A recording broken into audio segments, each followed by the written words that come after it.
The China-Pakistan Economic Corridor. It's a multi-billion-dollar project and more. For China, it is a geopolitical game-changer, the biggest success story of Chinese expansionism. For Pakistan, it's a lifetime opportunity, its last chance for economic survival.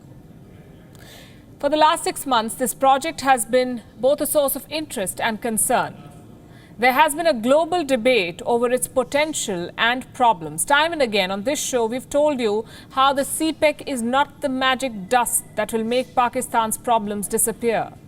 We've told you about China's hidden intentions and how they outweigh all the potential benefits to the host country. Well, tonight we shall go beyond the statistics and the figures. Tonight, let me show you the big picture, how Pakistan is mortgaging its sovereignty to China and how Pakistanis are rising in protest. What you see on your screen is the image of a man called Lieutenant Colonel Imran Qasim, a Pakistani Army officer in charge of the 27th Wing of the Pakistan Army's Special Security Division. He operates from Bahawalpur in Pakistan's Punjab province. Recently, the colonel wrote a letter to his seniors. This is very interesting. Listen carefully. The letter has now been leaked. It talks about a scuffle between Chinese labourers and Pakistani soldiers. This, I understand, happened on the 21st of July, and I'm quoting from the letter. A protection party of 6 Pakistani army soldiers was looking after the security of 4 Chinese labourers. This group also had 2 Chinese civilians. That makes them a total of 12. They were working on the CPEC's main line that links Karachi and Peshawar. Now, the leader of this team insisted on moving to the next project site, but he wanted to leave 1 Chinese labourer behind. The Pakistani soldiers did not agree to this plan. They did not want to leave 1 Chinese man behind. Plus, there was no translator present. So the Pakistani army representative, a man called Havaldar Asadullah, decided to ask his seniors. He wanted to call the military camp to get permission.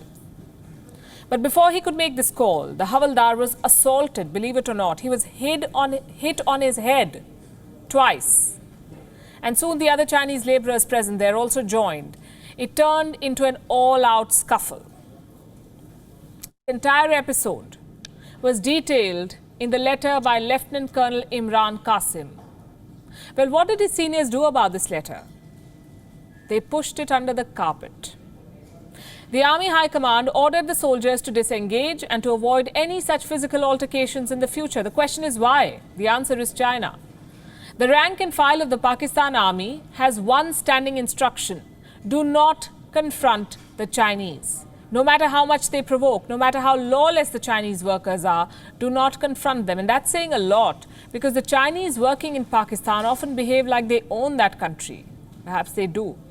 Let me show you another example. This is a video from 2018. These are Chinese engineers thrashing Pakistani policemen. Policemen taking a beating. What made the Chinese so angry? Similar story. They were being barred from leaving their camps without a security squad, so they beat up the men responsible for their safety.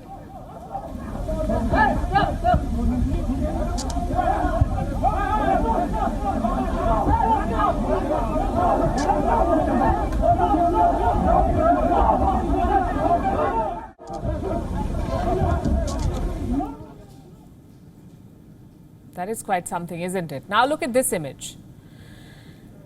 A Chinese engineer decided to stand on the bonnet of a police vehicle printed with the flag of Pakistan. You know what they say about a picture speaking 1,000 words? This one lays bare the truth about CPEC, the China-Pakistan Economic Corridor. Now, if you're wondering why these engineers are so aggressive, I have the answer. You see, most of the CPEC workers based in Pakistan, including engineers, are linked to the Chinese military. They're all trained in martial arts and in weapon handling. And they're perhaps spoiling for a fight, especially when they know that the other side is under orders to not hit back. By the way, the Chinese are not the only friends beating up the Pakistanis. The story gets more interesting. The Saudis are hitting the Pakistanis hard too. Saudi Arabia has turned off the oil tap for Pakistan. This was the oil on loan that was being given to Pakistan. It's a bit complicated, like most of Pakistan's relationships, but I'll try to explain. In 2018, Pakistan got $6.2 billion in loan from Saudi Arabia. Out of this, $3 billion was in cash. The remaining $3.2 billion was in oil. Saudi Arabia was to give Pakistan oil on loan, oil worth $3.2 billion. The provision expired 2 months ago and Riyadh has decided to not renew it. Well, that's not all. Last week we told you that Saudi Arabia has also forced Pakistan to pay back $1 billion from the cash loan. Clearly, Saudi Arabia is mighty upset with the Pakistani Prime Minister and his endless obsession with Kashmir. So the obvious question, has Imran Khan learned any lessons yet? He's being shunned by the Arabs. So what does he do? Reaches out to Turkey, the wannabe torchbearer of the Islamic world.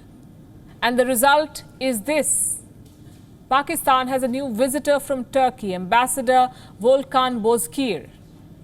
He is the President-elect of the United Nations General Assembly. He landed in Islamabad this evening. He was received by the Pakistan Foreign Minister Shah Mahmood Qureshi himself.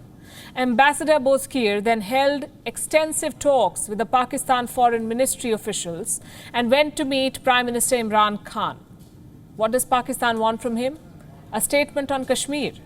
The Pakistan Foreign Ministry said that Prime Minister Imran Khan briefed him about the quote-unquote serious situation in Kashmir, an issue that was on the agenda of the UN Security Council for over 7 decades.